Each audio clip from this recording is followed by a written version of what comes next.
Hey guys, and welcome back to another video. Now this is not going to apply to everybody because it's about hunters and the changes that are coming in the PTR. Of course, if I played every other class I'd do a video on that, but I play a hunter, so yeah, this is all you're getting. So the first thing I'm going to cover is the earlier bunch of patch note stuff we got. That was the Arcane, Ironhawk and Silencing Shot changes. So I think the most important one's the change to Arcane Shot. What's actually happened is that the damage and the focus cost have been increased by 50%, so I'd certainly say this is more of a decisive shot, and it's actually in power quite a bit closer to our signature shot, an explosive shot, than it used to be.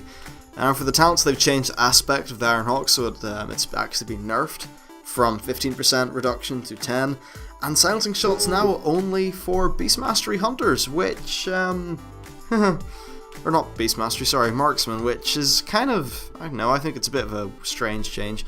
And now Binding Shot is talent. So honestly, I don't know what I think about these talents. I think the Arcane Shot one could be pretty cool, pretty interesting, although I would be worried that it would actually make Arcane Shot good to the point where there's not much incentive to use the signature shot, which would be a little bit strange. It also means that it makes Thrill of the Hunt way better, because Thrill of the Hunt gives you quite a few procs for, I think it's around 3, something like that. Yeah, your next 3 arcane shots have their focus cost reduced. So that would be pretty interesting actually. That would make Arcane Shot and Thrill of the Hunt a great combination. It would really increase the DPS gain, so I think this is sort of interesting. Now the binding and silencing stuff, this is a nerf for PvP, so yeah. Like, okay, hunters were very strong, and I think they did need a little bit of a nerf, but yeah, whatever, we're getting that. Now, for the aspect of the Ironhawk thing, they're actually doing this passive reduction thing, that nerf, they're just doing it across the board, so we're really no exception. Now, I'm going to move on to the PTR notes for today. Well, I think today as we're recording this video. So Hunter's Mark now has a duration of 20 seconds in PvP, down from 30, so I suppose if you're not careful, this is a nerf. And they've changed Readiness, this is the big one. Readiness has been changed so that it only resets the cooldown on Rapid Fire, Feign Death, Deterrence, Disengage, and Camo when activated. Now it used to be all Hunter abilities with a basic cooldown which was less than 5. Now you'll notice a key omission there, Bestial Wrath.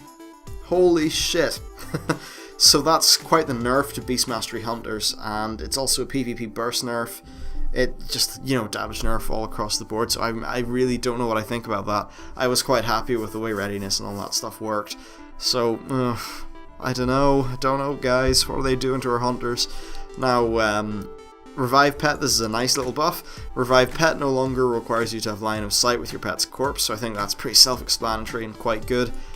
Handy enough in PvP if you do need to revive your pet, although you probably shouldn't if you're playing it right, For talents, Narrow Escapes, its root is now a nature spell instead of a physical. I'm not too sure exactly how much that will change things, but with the way different, absorbs and, stuff works, it could have PvP implications.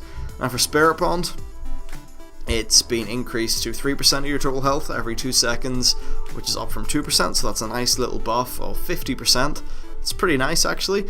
Wyvern Sting has now got a 40-yard range up from 35, so there you go, it's nice, right? And Glyph of Men Pet has actually been upgraded, so it now has a 100% chance of cleansing 1 curse, disease, magic, or poison per tick from your pet. So that's great, right? Yeah, pretty cool. And the Glyph of No Escape now increases your ranged crit against targets that have been affected by the freezing trap. That's by 100%, which is up from a 20% chance. It's a buff, it's pretty good, so whatever, I'm happy with that. And for Survival, now this is actually an AoE buff. Explosive Trap no longer shares a cooldown with Black Arrow, but it can't proc Lock and Load. Now Black Arrow will pretty much proc Lock and Load, every sort of internal cooldown, pretty much you'll always get it, so you'll never really need to use Explosive Trap. And this just means that when we're doing when we're doing AoE, we can still use Black Arrow to get our lock and loads while doing Explosive Trap and Multi-Shot. So it's actually quite a nice buff to our AoE, but still I think overall, as a survival hunter mainly, survival's not really touched that much. There are significant PvP nerfs for Beast Mastery, which is kind of a pity. But Beast Mastery was quite strong. and this whole sort of triple trinket thing that we had going on with Bestial Wrath is gone, and I nearly think that was like a little, just a hunter thing, so it's kind of sad to see that go. But yeah, I'd really like to know what you guys think about this, so let's have a chat in the comments. Let me know what you think. Hell, even if you've got this far and you're not a hunter, let me know what you think about hunters in PvP and raiding. You know, what you've had, especially for the PvPers, because playing a hunter in PvP has been pretty nice during 5.3. But anyway, that's me for now. I'll sign off. So yeah, please like if you like, subscribe if you want to see more, and I'll catch you in the next video.